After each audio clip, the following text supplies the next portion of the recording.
Bienvenue à toutes et à tous sur le programme La Voix du Feu. Mesdames et messieurs, bonjour. L'enseignement du jour est intitulé « Lever de l'embargo ». Lever de l'embargo. Verset biblique à lire, Actes chapitre 10, verset 1 et le verset 2, et du verset 44 au verset 48. Lisons. Il y avait à Césarée un homme nommé Corneille, centenier dans la cohorte dite italienne. Cet homme était pieux et craignait Dieu avec toute sa maison. Il faisait beaucoup d'aumônes au peuple et priait Dieu continuellement. Allons au verset 44. Comme Pierre prononçait encore ces mots, le Saint-Esprit descendit sur tous ceux qui écoutaient la parole. Tous les fidèles circoncis qui étaient venus avec Pierre furent étonnés de ce que le don du Saint-Esprit était aussi répandu sur les païens, car ils les entendaient parler en langue et glorifier Dieu. Alors Pierre dit, « Peut-on refuser l'eau du baptême à ceux qui ont reçu le Saint-Esprit aussi bien que nous ?» Et il ordonna qu'ils fussent baptisés au nom du Seigneur. Sur quoi, ils le prièrent de rester quelques jours auprès d'eux. Dans la vie, il y a des embargos, des limites, des restrictions auxquelles vous faites face dans votre parcours. Ce n'est malheureusement pas une prophétie de destruction, c'est simplement la réalité de vie. La vie est remplie d'embargos et les embargos sont divers. Et nous avons 4 types d'embargos. Premièrement, il y a des embargos, des limitations, des restrictions dans lesquelles vous naissez.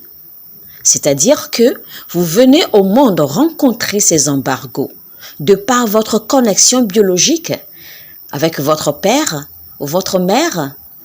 Deuxièmement, il y a des embargos dans lesquels vous tombez. Il y a des embargos dans lesquels vous vous retrouvez de par votre propre faute. Peut-être à cause de votre style de vie ou vos attitudes, la façon dont vous vivez ou les choses que vous faites. Troisièmement, il y a des embargos dans lesquels les gens vous mettent, les gens vous introduisent, les gens vous plongent. De par votre relation avec eux, de par votre association.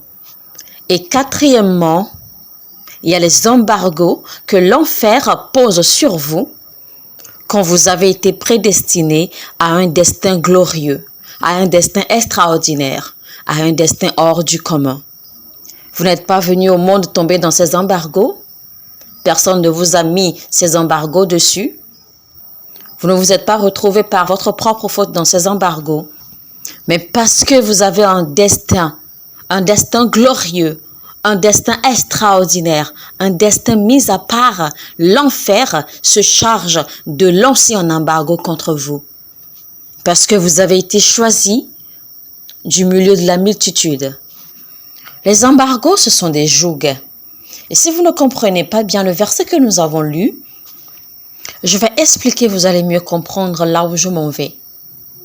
Dieu Tout-Puissant, les Juifs constituaient la plus grande priorité de Dieu. C'est pour cela qu'il leur a envoyé Jésus-Christ.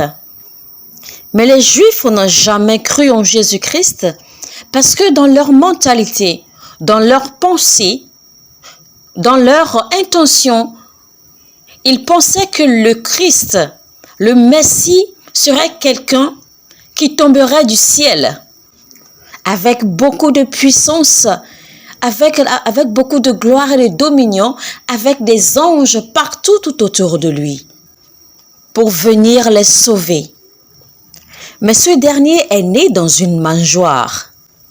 Il est né d'une vierge et il était gardé avec les animaux. Alors ils ont pensé que c'était insensé, que c'était dégueulasse et que c'était une insulte que leur Messie soit né dans une mangeoire. Ils avaient déjà une prédisposition mentale. Ils s'étaient déjà façonné leur propre image de la venue de Christ. Ils s'étaient déjà fait dans leur tête leur propre scénario de comment le Christ devait venir. Du coup, ils n'ont pas reçu et ils n'ont pas cru en Jésus-Christ. Et c'est pour cela, chaque fois que Jésus-Christ parle, il répondait toujours, « N'est-ce pas le fils du charpentier? N'est-ce pas Jésus, le fils du charpentier ?» Et ils ne pouvaient voir aucune corrélation entre Jésus et le Messie. Ils ne pouvaient voir aucune corrélation entre l'arrivée de leur Messie et quelqu'un qui soit né dans une mangeoire. Donc, après la mort de Jésus-Christ, le premier plan de Dieu était ceci. Son plan était de racheter. Son plan était de sauver les Juifs en premier. Ces mêmes Juifs, en fait, qui ont reçu Jésus-Christ, mais qui ne l'ont pas reconnu et qui n'ont pas cru en lui, le plan de Dieu était d'abord de les sauver eux en premier. Et ensuite, en second plan, il pourrait alors se rendre dans le monde pour sauver les autres du monde. Il pourrait alors sauver les païens. C'était donc ça le plan originel de Dieu. Donc Pierre, qui est sorti de cette génération de Juifs, mais la cohorte nommée Italie, ou le quartier ou le pays nommé Italie, était reconnu comme étant une ville païenne. Et la nation romaine était reconnue comme celle des Juifs. Et je dois vous dire que jusqu'à aujourd'hui, jusqu'au jour où nous parlons, jusqu'en ce moment, jusqu'à cette heure précise où nous parlons, les Juifs espèrent toujours l'arrivée du Messie. Et c'est pourquoi Paul a dit dans Romains 10, verset 1, que son désir est que tous les Juifs soient sauvés. Parce que jusqu'à aujourd'hui, malheureusement, les Juifs continuent de croire, ils continuent d'espérer voir le Messie descendre du ciel. Donc Dieu voulait d'abord sauver les Juifs et ensuite aller sauver les païens. Mais voici qu'il y a un homme nommé Corneille qui, en raison de son attitude, en raison de son style de vie et en raison de son caractère, de sa personnalité, il a changé le programme de Dieu. Il a levé l'embargo que Dieu a placé sur les païens. Cet homme Corneille, de par sa vie, son attitude, sa personnalité, sa façon de vivre, sa façon de faire, il a pu changer le plan de Dieu. Il a pu lever l'embargo que Dieu avait placé sur les païens. L'embargo dans le plan du salut que Dieu avait mis sur les païens, le monsieur Corneille a pu changer cela. Il a pu retourner cela. Il a pu renverser ce plan. Et Dieu n'avait donc d'autre choix que d'aller au-delà du plan divin pour aller directement sauver les païens. Et je me suis dit ceci quand j'ai lu ce verset plusieurs années en arrière, que si un homme mortel, un homme ordinaire, peut lever l'embargo divin, quoi dire alors des embargos sataniques? Quoi dire alors des embargos maléfiques? Imaginez un embargo que Dieu lui-même a placé sur un peuple. Un simple homme, un homme ordinaire, de par son attitude, de par son style de vie, de par sa capacité, a pu lever cet embargo. Ça veut simplement dire que tout embargo placé sur vous par l'enfer n'a aucune importance, n'a aucun poids, n'a aucune valeur. Si un homme ordinaire, de par ses comportements, de par ses attitudes, de par sa vie, a pu lever l'embargo divin placé par Dieu lui-même sur un peuple ou sur quelqu'un, ça veut dire que tout plan que l'enfer a contre vous n'a aucun poids, n'a aucune importance. C'est un peu comme le roi Nebuchadnezzar, qui même sous le jugement de Dieu, pendant 7 bonnes années, il était dans le désert, il était dans la brousse. Et pendant ce temps, son trône était vide pendant ces 7 années. Parce que c'était Dieu lui-même qui essayait de le punir, qui essayait de le juger ou de le corriger. Voici, il y a quelqu'un qui m'écoute actuellement. Peu importe l'embargo qui a été placé, qui a été posé sur votre vie, je vois cet embargo levé. Au nom de Jésus-Christ. Amen. Dans Esther 4, verset 16, il y avait un embargo qui était placé. Il y avait un embargo qui était prononcé. Esther a dit, « Va, rassemble tous les Juifs qui se trouvent à Suse, et jeûnez pour moi sans manger ni boire pendant 3 jours. ni la nuit, ni le jour. Moi aussi je jeûnerai, de même avec mes servantes. Puis j'entrerai chez le roi, malgré la loi. Et si je dois périr, je périrai. Il y avait également un embargo placé sur la vie des trois amis hébreux. Nous parlons de Shadrach, Meshach et Abednego. La Bible nous dit clairement dans Daniel 3, verset 24, quand les trois amis hébreux étaient face à cette situation avec le roi Nebuchadnezzar, devant leur confiance, le roi Nebuchadnezzar était confus. Il s'est posé cette question. N'avons-nous pas jeté 3 hommes dans la fournaise? Et voici qu'au verset 24, il dit, mais je vois 4 hommes libres dans le feu. Un embargo avait été également placé contre Daniel. Et cet embargo disait que quiconque qui prie serait jeté dans la fosse aux lions. Et Daniel a été jeté dans la fosse aux lions. Dans Daniel 6, verset 22. Et Daniel dit que Dieu envoya ses anges et ses anges ont fermé la gueule des lions. J'aime ce qu'il a dit dans Daniel 3, verset 27, concernant les 3 amis hébreux. On les a décrits comme les 3 jeunes sur qui le feu n'a aucun pouvoir. Le feu n'avait aucun pouvoir sur leur corps et les cheveux de leur tête n'avaient pas été brûlés. Mais pourquoi? Il faut un homme pour lever un embargo. Dieu ne descendra pas pour lever un embargo pour vous. Il faut un homme pour lever un embargo. C'est le devoir des hommes de lever les embargos. Suivez-moi attentivement. Dieu dit dans Ézéchiel 22, verset 30, « Je cherche parmi vous un homme. » Il est dit dans Psaume 17, verset 14, « Délivre-moi des hommes par ta main, Éternel des hommes de ce monde. » Les hommes sont la main de Dieu. Il est dit dans Jérémie 5, verset 1, « Parcourez les rues de Jérusalem, regardez, informez-vous, cherchez dans les places s'il s'y trouve un homme. S'il y en a un qui pratique la justice, qui s'attache à la vérité, et je pardonne à Jérusalem. » Quand Jésus rencontra l'homme à la piscine de Bethesda, il lui demanda « Combien de temps as-tu été ici ?» Il est dit dans Jean 5, verset 7, « Le malade lui répondit, « Seigneur, je n'ai personne pour me jeter dans la piscine. » Ça veut dire que je suis ici depuis parce que je manque de quelqu'un. J'ai duré longtemps ici parce que je manque de quelqu'un, parce que je manque de la bonne personne. Écoutez, en fait, ce n'est pas qu'il n'y avait personne pour l'aider. Il y avait bien des gens qui passaient, il y avait bien des gens qui pouvaient l'aider, mais il n'y avait personne. Une personne en particulier, il fallait la bonne personne pour l'aider, pour l'assister. Et c'est cette personne qui manquait. Il peut y avoir des gens autour de vous, mais personne ne prendra votre émancipation au sérieux. Personne ne prendra votre émancipation comme son projet. Personne ne prend votre liberté comme sa mission personnelle. Personne ne prend sur lui votre vie ou votre évolution. Et la Bible dit qu'un homme nommé Corneille, suivez-moi attentivement car je risque de vous choquer. Un homme nommé Corneille, un centenier, c'était un homme de classe, un homme de rang social important, un homme de la grande société, mais il avait la crainte de Dieu. Nous sommes aujourd'hui malheureusement à une génération où l'Église est malheureusement reliée à une société sans classe. Nous réservons malheureusement tout ce qui a de la classe, de l'honneur, de la grandeur, la célébration au monde où nous pensons malheureusement que la rédemption, la justice de Christ est égale à la pauvreté.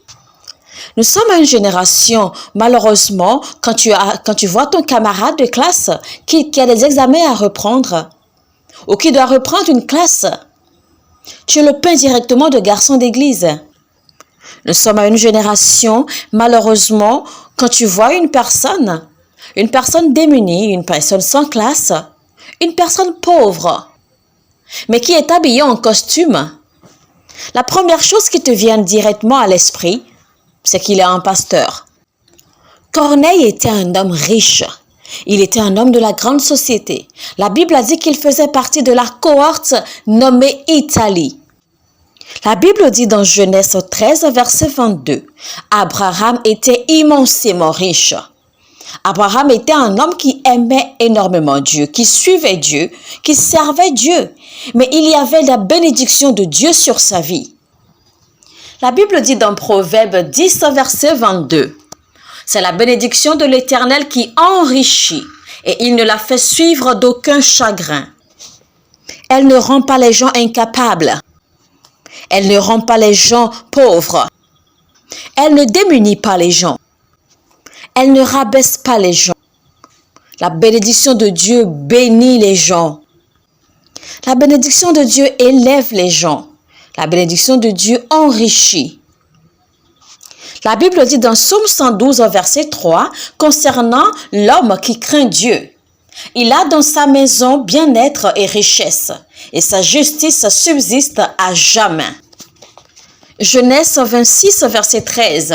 « Cet homme devint riche, et il alla s'enrichissant de plus en plus, jusqu'à ce qu'il devint fort riche. » Il est dit dans 2 Chroniques, chapitre 9, verset 22, concernant le roi Salomon.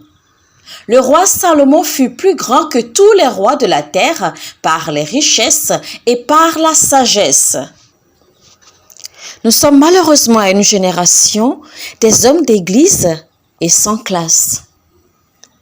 Nous sommes à une génération où la chrétienté a besoin d'être redéfinie proprement. Ce qui se passe aujourd'hui, malheureusement, c'est que vous entrez dans certaines églises et vous vous rendez compte que tout le monde est au bas de l'échelle de la société. Tout le monde vit une vie en dessous de la moyenne. Tout le monde est pauvre. Tout le monde a l'air désespéré et déprimé. Et c'est comme si tout le monde s'y plaît. Alors que l'église est supposée être un lieu de bénédiction, un lieu de lumière, un lieu d'intelligence, un lieu où on apprend l'intelligence, un lieu où on apprend. Si vous étudiez bien le livre des Corinthiens, vous comprendrez que les églises Corinthe étaient des élites. Et le seul problème que les églises Corinthe avaient, c'est que les gens connaissaient beaucoup trop. Les gens avaient trop de connaissances. Les gens étaient riches en connaissances. Les gens étaient illuminés. Les banquiers se disputaient beaucoup sur des sujets. Les avocats se disputaient beaucoup sur des sujets. Tous ces grands hommes de la société dans les églises Corinthe ne se comprenaient pratiquement jamais parce que tout le monde connaissait trop. Tout le monde était beaucoup trop illuminé. Et il leur fallait plusieurs fois apporter leur sujet de discordance devant Paul. L'église des Corinthiens était qualifiée comme celle qui est venue en dernière position après la manifestation de tous les dons du Saint-Esprit. Tous les dons du Saint-Esprit étaient en manifestation. Tous les dons du Saint-Esprit s'opéraient. Et pourtant, des hommes d'honneur et de dignité allaient à l'église. Normalement, la mentalité d'un enfant de Dieu doit être dirigée sur l'excellence. Votre mentalité doit être que vous devez être une personne de classe. Certaines personnes s'habillent n'importe comment pour se rendre à l'église, mais pour des sorties personnelles, elles s'habillent pour impressionner. Elles s'habillent pour se faire voir. Devons-nous tous être pauvres? Nous sommes à une génération où l'église est une église qui manifeste la bénédiction de Dieu, là où les gens doivent être extrêmement bénis. Si toi tu penses que tu as une alliance particulière avec la pauvreté, tout le monde ne peut pas avoir une alliance avec la pauvreté. Il est si intéressant, il est si excitant, il est tellement beau de voir un gouverneur d'État en train de parler en langue. Il est tellement intéressant, il est si beau de voir un sénateur d'État en train de prier en langue, en train de gérer des situations suivant les écritures bibliques. Un homme qui est charnel dans la prospérité sera charnel dans la pauvreté. C'est une décision personnelle de vivre une vie disciplinée, d'opérer dans un système de discipline. C'est une décision personnelle que l'on prend. Vous décidez de vivre discipliné. Vous décidez d'adopter un système de principes et de discipline. Prenez note de ceci. Votre prospérité glorifie Dieu plus que votre pauvreté. La Bible dit « Tu en auras suffisamment ». Tu en mangeras suffisamment et tu glorifieras l'Éternel et tu loueras l'Éternel. Votre abondance affecte votre louange. Votre mentalité doit changer en tant que chrétien. Être chrétien ne signifie pas être à la merci de tout le monde ou être à la merci des autres. Vous devez avoir une différente mentalité. Tout ce que vous faites, soyez le meilleur. Donc Corneille était un centenier, il était riche et il avait la crainte de Dieu. La prospérité et les richesses ne peuvent vous emporter que lorsque vous y mettez tout votre cœur. Mesdames et messieurs, c'était La Voix du Feu, titre du jour, Levé de l'embargo. Nous allons nous retrouver le mercredi prochain à 12 heures pour continuer dans ce message. Merci de nous soutenir, merci de vous abonner à cette chaîne. N'oubliez surtout pas d'activer la cloche de notification afin de recevoir un rappel. Et surtout, partagez au maximum ce contenu avec vos amis, vos bien-aimés si vous pensez que ce message pourrait être d'une bénédiction pour eux et que Dieu vous bénisse abondamment.